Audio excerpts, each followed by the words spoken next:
Pain killer versus real treatment for joint pain. दोस्तों, क्या आप जानते हैं कि भारत में हर तीसरा इंसान जॉइंट पेन से जूझ रहा है और ऑस्टियोआर्थराइटिस इंडिया में लगभग 40% पॉपुलेशन को अफेक्ट करता है। इनफैक्ट ये रोमेटोलॉजिकल डिजीजेस की लिस्ट में सेकंड मोस्ट प्रेवलेंट डिजीज है। एज के साथ घिसने वाले जॉइंट की वजह से होने वाले दर्द को हम ऑस्टियोआर्थराइटिस बोलते हैं। तो क्या इसका इलाज पेन किलर्स हैं या कुछ और? अगर हम पेन किलर्स की बात करें तो वो एक बहुत ही रेडीमेड नुस्खा है कि दर्द की दवाई खा लीजिए, आपका दर्द कम हो जाएगा, आप चल फिर पाएंगे। लेकिन कब तक, कितने दिन? अगर हम दर्द की गोलियों की या पेन किलर्स की बात करें तो ओवर द काउंटर बहुत सारी पेन मेडिकेशंस अवेलेबल हैं, लेकिन ये समझना जरूरी है कि ये मेडिसिन टेम्परेरी इफेक्ट करती हैं। कुछ मेडिसिन 8 घंटे, कुछ 12 घंटे, 1 दिन या मैक्सिमम 2 दिन काम करती है। इन मेडिसिन के साइड इफेक्ट्स होते हैं अनसुपरवाइज्ड और लंबे टाइम तक अगर ली जाए तो लिवर, किडनी, लंग्स और भी कई सारे ऑर्गन्स को ये डैमेज कर सकते हैं। लिमिटेड अमाउंट में अंडर सुपरविजन देनी पड़ती है जब तक कि जो प्रॉपर ट्रीटमेंट है वो अपना इफेक्ट नहीं कर लेता।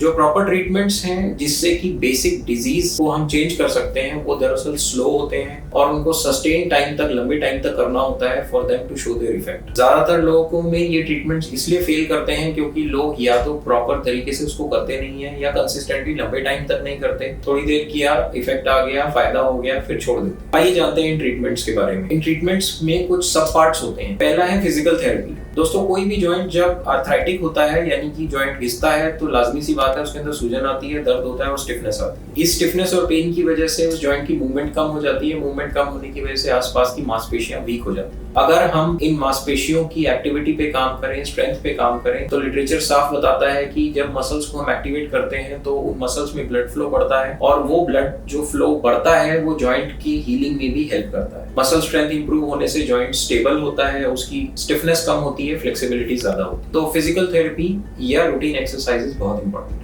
दूसरा है लाइफस्टाइल चेंजेस। वो चीजें जिनको करने से जॉइंट डैमेज ज्यादा हो सकता है, जैसे आलती पालती मार के बैठना या पैर पीछे मोड़ के बैठना या इंडियन टॉयलेट में जैसे बैठते हैं वैसे बैठना या कुछ और कहीं से जंपिंग या रैपिड क्लाइंब ऑफ स्टेयर्स। ये एक्टिविटीज जिनसे कि जॉइंट हेल्थ और वर्सन हो सकती है, उन एक्टिविटीज को अगर हम ना करें तो ऐसा पाया गया है कि हमारा रिक्वायरमेंट फॉर पेन किलर्स कम हो जाती है। तीसरा है कोमॉर्बिडिटीज को कंट्रोल करना। अगर कोई इंसान डायबिटिक है तो एडिक्वेट कंट्रोल ऑफ डायबिटीज, अगर स्मोकर है तो सीसेशन ऑफ स्मोकिंग, अल्कोहलिक है तो वो बंद करना। इन चीजों को बंद करने से भी जो बॉडी का प्रो इन्फ्लेमेटरी फेज है वो सेटल हो जाता है और घुटनों में या जोड़ों में दर्द होना कम हो जाता है।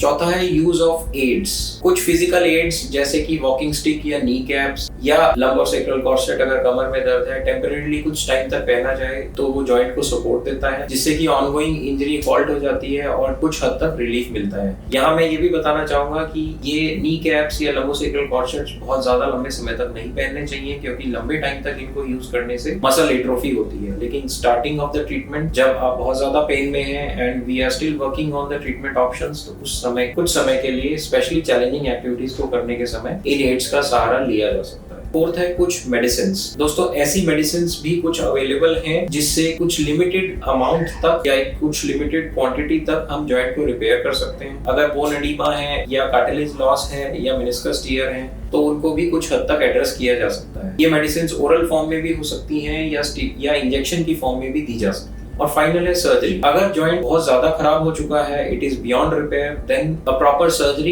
इन terms of replacing the joint can help take care of the pain and the disease. So दोस्तों, उम्मीद है आपको ये बात समझ में आ गई होगी कि पेन किलर्स दरअसल किसी भी बीमारी का इलाज नहीं है। वो सिर्फ टेम्परेरी रिलीफ के लिए, शॉर्ट ड्यूरेशन के लिए दिए जाने वाली मेडिसिन है। अगर आप अनसुपरवाइज्ड और लंबे टाइम तक पेन किलर्स खाकर किसी डिजीज से जूझने की कोशिश करेंगे तो उससे बॉडी में और ज्यादा नुकसान भी हो सकता है। अगर आपका कोई जानने वाला जॉइंट आर्थराइटिस या जॉइंट पेन से ग्रस्त है और उसको समझ नहीं आ रहा है कि क्या ट्रीटमेंट करें, तो आप अपने डॉक्यूमेंट्स, अपने प्रिस्क्रिप्शंस, एमआरआईज, एक्सरेज या फिल्म्स हमें भेजकर हमसे ओपिनियन ले सकते हैं। हम कोशिश करेंगे कि एक फ्री और ऑनेस्ट ओपिनियन आपको दें।